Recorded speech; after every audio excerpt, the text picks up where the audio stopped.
Senator Rodante Marcoleta! Alright.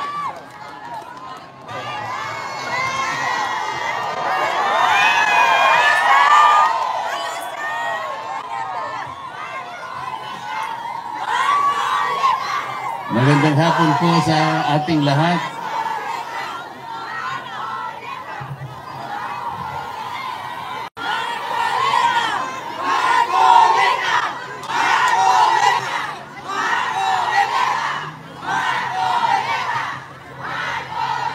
Salamat po sa pagmamahal nyo sa ating dating Pangulo.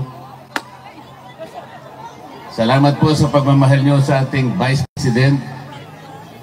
Salamat, Mayor Pulong, at nandito ka rin pala. Salamat, Senator Robin. Salamat, Mayor.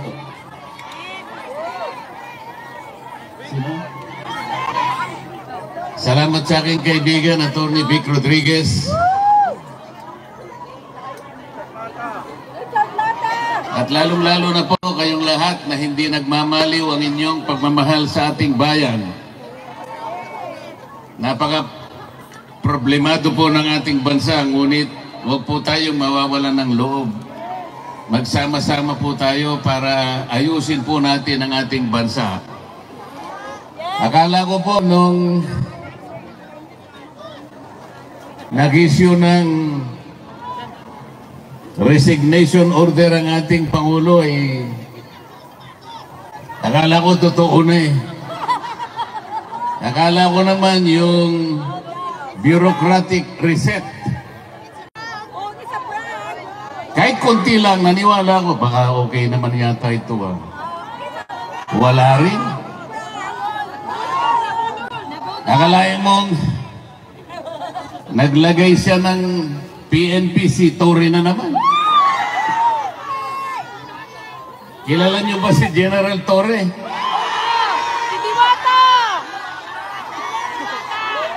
Si General Torre, bakit siya yung nagpanggap na representative ng Interpol? Hindi totoo yun, sapagkat kung totoo na nakipag-cooperate ang Interpol sa ating bansa, dapat sana ang nakausap niya siguro yung Pangulo ng Pilipinas o kaya yung DILG Secretary. Ngunit wala naman tayong nakita na representative ng Interpol na pumunta sa Maynila. Meron ba kayong nakita? Pagkatapos nung inaaresto si Pangulong Digong, pinakikita ni General Torre yung kanyang cellphone, yung warrant of arrest nasa cellphone. Nakakita ba kayo ng ganun?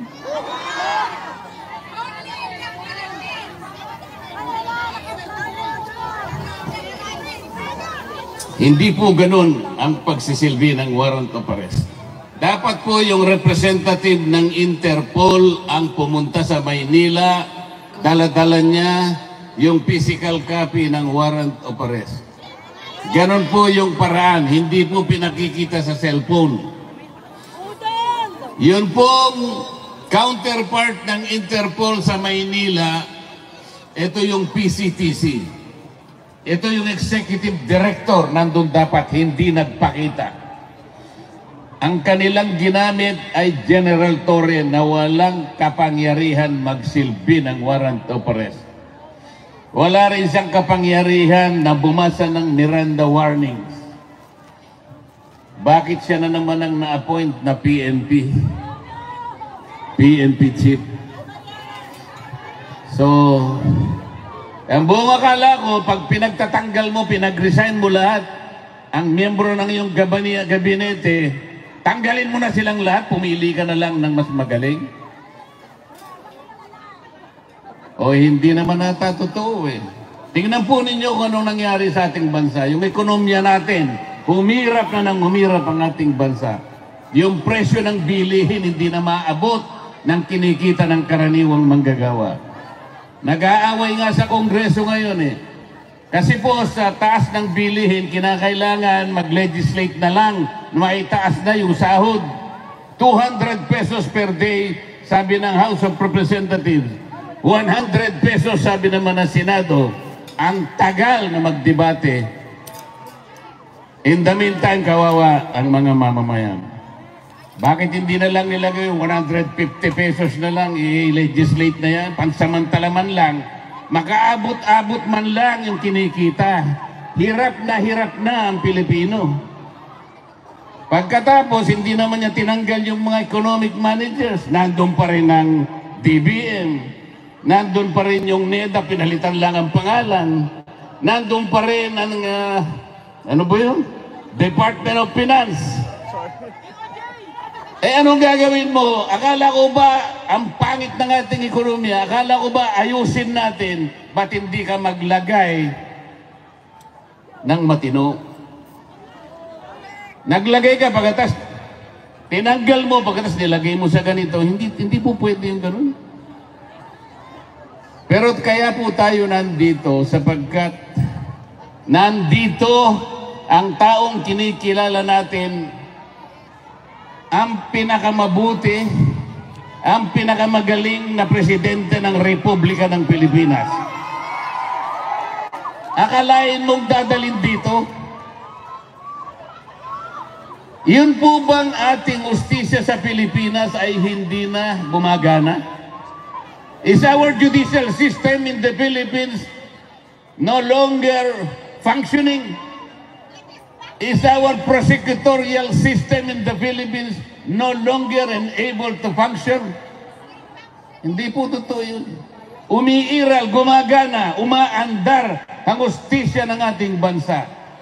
Kung nagkamali ang sinumang Pilipino, kung nagkamali halimbawa ang isang naging Pangulo, o dilitisin natin, husgahan natin, pero sa sarili nating patakaran, sa sarili nating batas, hindi sa batas ng ICC. Pagtiyagaan na lang po natin, kahit anong mangyari, mawawalan din ng saysay ang ginawa nila laban kay Pangulong Digong. Lalabas din po ang katwiran, magtatagal lang po ng konti dahil may proseso. Wala ng jurisdiction ICC sa ating Pangulong Digong. Maniwala kayo sa akin. Pinatatagal lang nila sapagkat pinupolitika din dito yan. Mahirap lang magsalita, kung akala nila tayo ay nagsasalita laban sa ICC. Hindi po. Ang sinasabi lang natin, kahit balik-baliktarin mo ang pangyayari, wala ng jurisdiction po ang ICC. Pati po yung charge na kanilang ikinapit sa Pangulo, crime against humanity, hindi kakapit sa Pangulong Rodrigo Duterte. Sapagkat yung war on drugs, hindi po klasipikado na crime against humanity. Yung programa na ginawa niya is a legal, it is a regular governmental action to wipe out drug problem in our country. Presidente po siya. Siyang nakakaalam ng mabuti pa. He should have been judged by the benefit, by the advantages reaped by the Filipino people from his program.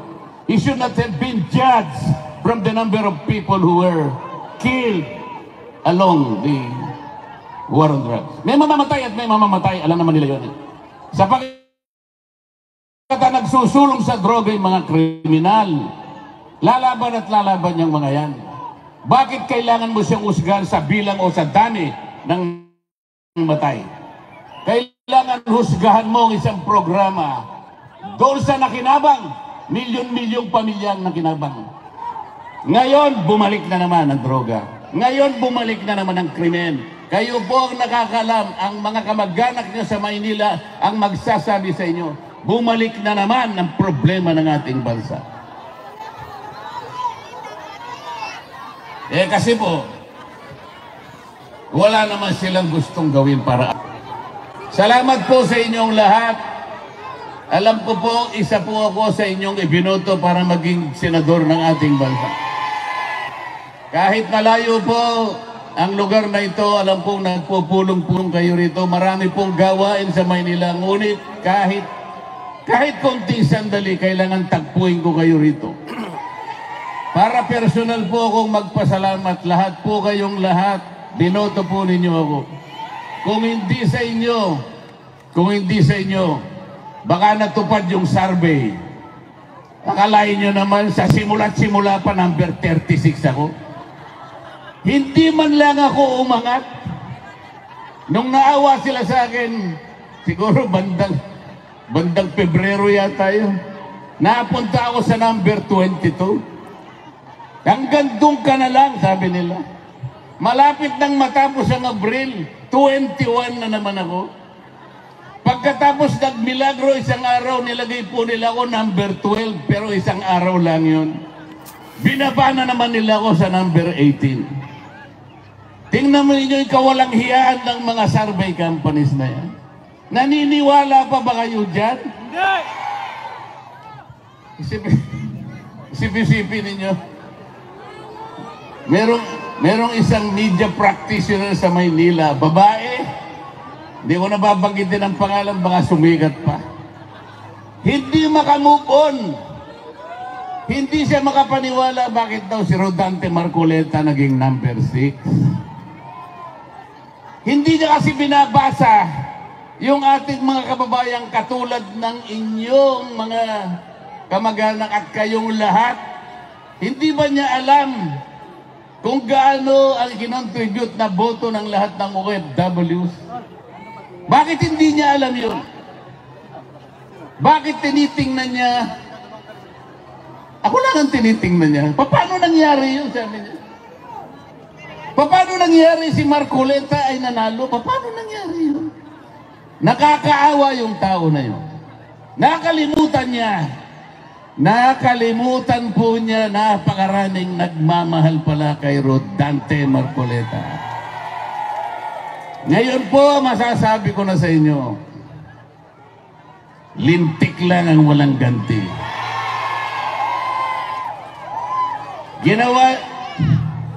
Ang gusto nila number 36 ako. Sabi ng mga tao, hindi. Kailangan maging number 6. So yun po yung nangyari. Yun po ang nangyari. Wala ka ba charger na extra? Umanda sila. Ito pang impeachment na kinakasan nila, bahala sila. Pero kung ako ang masusunod, sabi ko sa kanila, Ito sa harap kaya? Pagkatapos. para mabawasan ang kahihiyan ng ating gobyerno, para hindi na mapahiya ang administrasyon, tigilan nyo na. Tigilan nyo na para hindi na mapahiya. Ngayon, kung gusto nyo mapahiya, o ituloy nyo. Hindi rin naman kayo mananalo. Kahit saan tayo mapunta, hindi mananalo ang kalaban ng ating Vice President. Sinabi ko na noong una, uulitin ko sa inyo, kung ayaw nilang itigil, nasa sa kanila. Pero kung gusto nilang mawala ang kanilang kahihiyan, itigil na lang nila. Ngayon, ayaw niyong tumigil, purbahan natin. Sige, isulong ninyo. Pareho din naman ang mangyayari. They will not be able to remove the Vice President. Itaga mo sa bato yan. Itaga nyo sa bato yan. Walang mangyayari. The Vice President will stay as Vice President.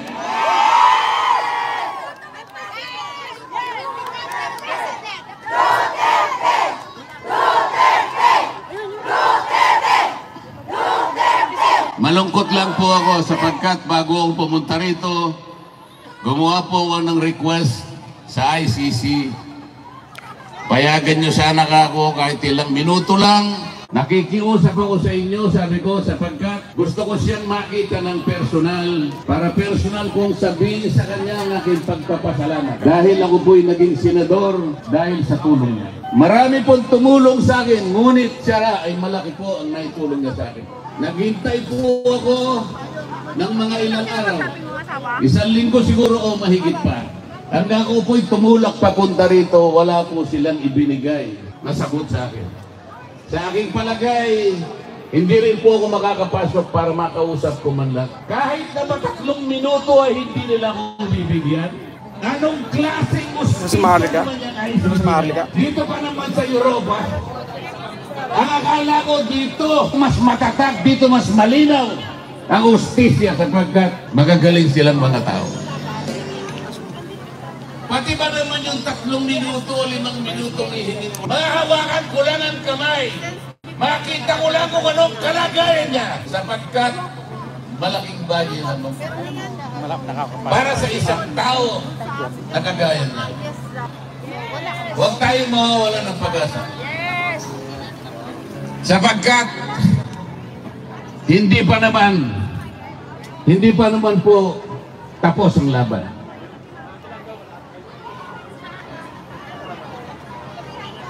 Sa ngayon po, maghintay lang po tayo. Maging matiisin lang tayo. Huwag tayong susuko.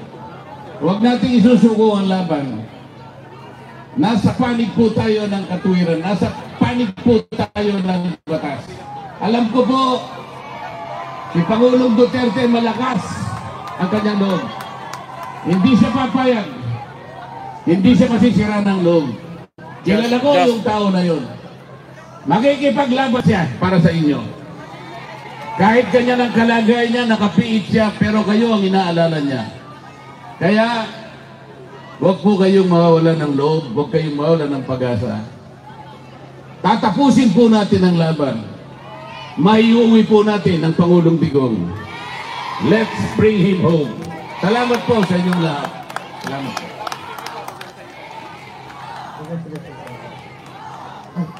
Maraming salamat po, Senator Rodante Marcoleta.